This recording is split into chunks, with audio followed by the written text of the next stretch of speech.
kota tanpa buku. Pernahkah kau ke toko buku, perpustakaan, atau taman bacaan? Tidakkah kau merasa istimewa ketika berada di dalamnya? Di sekelilingmu ada berbagai tokoh dari dunia nyata dan khayal, tempat yang pernah kau kunjungi dan yang belum. Informasi dan cerita dari masa lalu, masa kini, dan masa depan. Semua berpadu, semua berada dalam genggamanmu. Saat berada di antara buku, tidakkah kau merasa menjadi raja dan ratu? Ruang dan waktu seolah menyatu tanpa batas.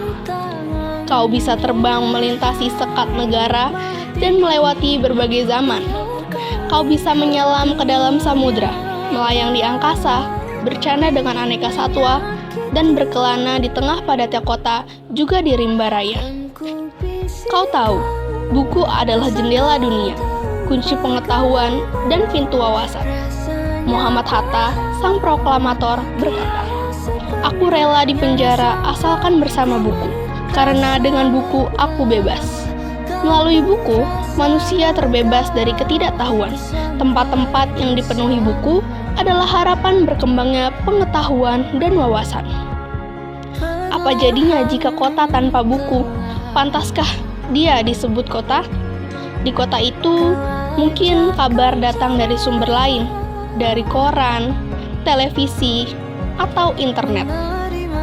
Mungkin informasi dan cerita datang dari cerita nenek moyang, bagai dongeng-dongeng sebelum tidur. Irama warganya pun tiada beda. Bangun pagi, bertebaran di muka bumi untuk berbagai keperluan, untuk kembali pulang siang atau sore harinya. Setelah itu mereka berangkat tidur dan memulai lagi hari berikutnya. Semua serupa. Di kota itu mungkin ada bangunan bernama perpustakaan. Di dalamnya buku-buku berderet dalam rak yang tak terjamah. Tiada tangan meraih dan membuka halaman demi halaman dengan sukacita.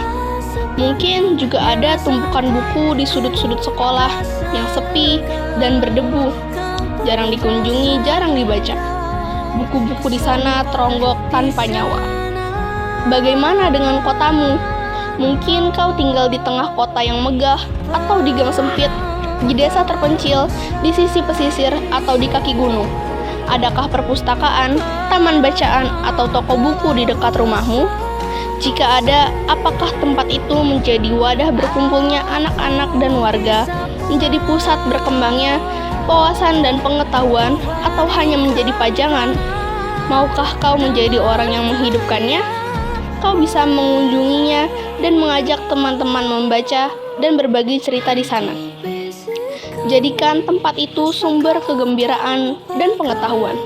Jika tempat itu belum ada, maukah kau menjadi orang yang mulai menghadirkannya? Kau bisa memulainya dari sebuah sudut di teras rumahmu. Ajak teman-temanmu memulai langkah baru. Jangan biarkan waktu berlalu tanpa buku. Siapapun dirimu, bersahabatlah dengan buku.